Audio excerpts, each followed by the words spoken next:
एक बड़ी खबर सामने आ रही है कि ज्योति सिंह अब इस बार बिहार विधानसभा चुनाव में शायद निर्दलीय सीट से इस बार काराकट सीट के लिए चुनाव लड़ने वाली है।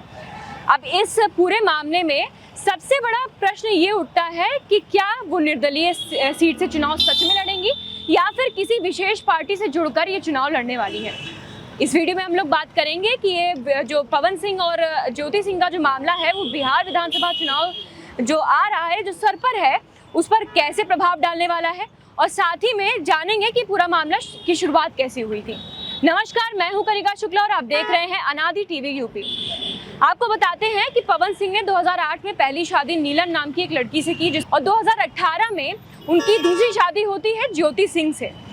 कुछ दिनों तक उनकी शादी अच्छे से चलती है, लेकिन फिर उसके बाद अनबन और कई ऐसे बीच में चीज़ें आ जाती हैं जिसके बाद ज्योति सिंह कोर्ट का दरवाज़ा खटखटाने का निर्णय लेती हैं। इसके बाद एक बड़ा मोड़ आता है पूरी कहानी में, जब लोकसभा चुनाव 2024 के पवन सिंह उतरते हैं मैदान पर और उनका प्रचार करने के लिए बीच में आती हैं ज्योति सिंह पवन सिंह के साथ।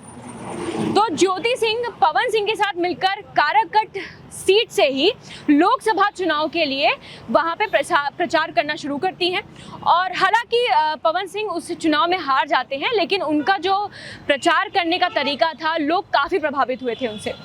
अब अगर हम लोग बात करें 5 अक्टूबर की, जहां से ये जो मामला है वो तूल पकड़ता है, तो 5 अक्टूबर को लखनऊ आती हैं फ्लैट पर मिलने पवन सिंह के ज्योति सिंह, जहां पर काफ़ी बहस होती है। साथ में पवन सिंह उनको काफ़ी देर वेट भी करवाते हैं मिलने के लिए।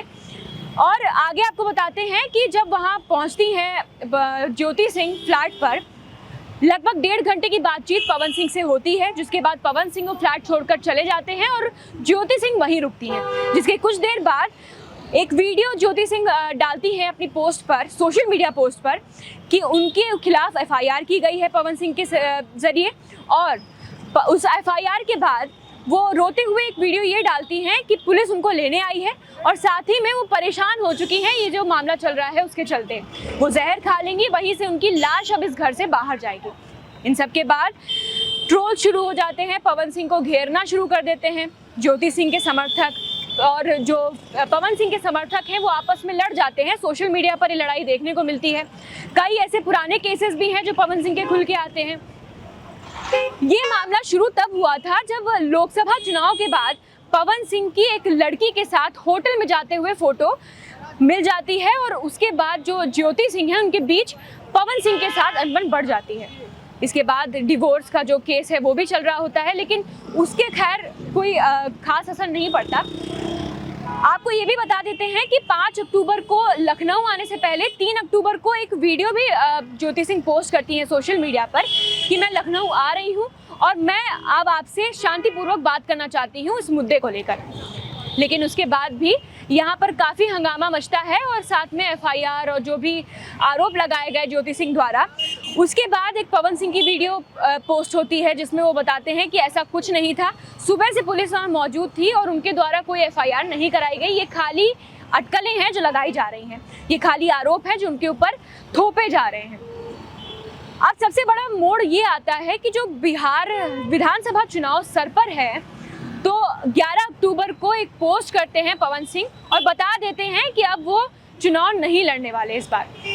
वहीं दूसरी तरफ अगर हम लोग बात करें ज्योति सिंह की, तो ज्योति सिंह ये स्पष्ट कर देती हैं कि वो किसी ना किसी के साथ जुड़कर ये चुनाव लड़ने जा रही हैं और उनकी मनपसंद सीट काराकट सीट है, जिसकी वजह मैंने आपको पहले ही बता दी, क्योंकि काराकट सीट से ही लोकसभा चुनाव के लिए उन्होंने वहां से पवन सिंह के साथ मिलकर प्रचार किया था।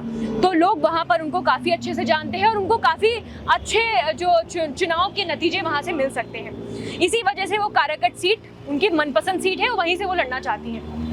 अब उनके बीच में प्रशांत किशोर के साथ भी उन्होंने मीटिंग की। उससे पहले भी कई बार वो इस मुद्दे को लेकर प्रशांत किशोर से मिल चुकी हैं, बातचीत कर चुकी हैं, लेकिन उनको भी अपने हिसाब से कोई सहायता वहाँ से मिली नहीं। शायद इस बार भी ऐसा ही हुआ, तभी अटकलें लगाई जा रही हैं कि वो निर्दलीय सीट से अब चुनाव लड़ने जा रही हैं। अब ये तो वक्त ही बताएगा कि वो निर्दलीय चुनाव लड़ती हैं या फिर किसी विशेष पार्टी से जुड़कर ये चुनाव लड़ने जा रही हैं। लेकिन सबसे बड़ी बात यह है कि अगर वो किसी विशेष पार्टी से जुड़कर ये चुनाव लड़ती हैं तो जो उनका पवन सिंह का जो फैन है वो पार्टी के खिलाफ खड़ा हो सकता है और इसी वजह से जो नतीजे हैं वो निर्णायक रूप से बदलाव ला सकते हैं इस पूरे चुनाव के लिए। तो ये देखना दिलचस्प होगा कि वो किस पार्टी से जुड़कर ये चुनाव लड़ेंगी या फिर निर्दलीय सीट से जुड़कर ये चुनाव लड़ेंगी।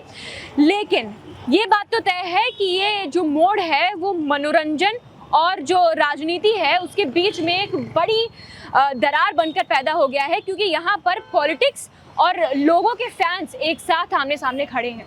ऐसी अपडेट्स के लिए हमारे साथ बने रहें।